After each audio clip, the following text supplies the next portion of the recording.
ашигладаг 7 аппликейшнүүд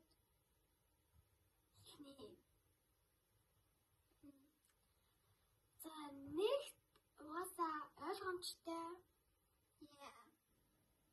ChatGPT.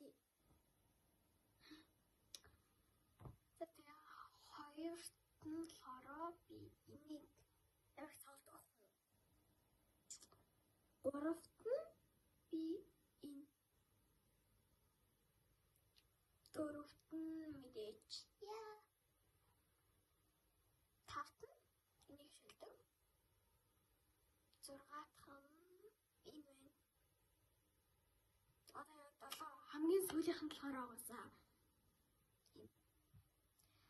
би яагаад юм шиг хийж байгаа гэхээр амттай өдрөө хвчлэн их бичлэгийг бол хичээлийн үеэр зав гарахгүй даалгавар гэд болдог.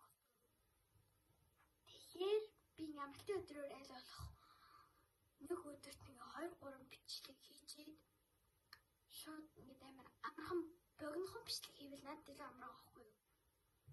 Тэгээ бас та нараа сонирхлыг татах гэд бичлэг гэж магадгүй. Тэгээд би бас юу энэ байна. Миний хамгийн их шилдэг 7 эднэр байна.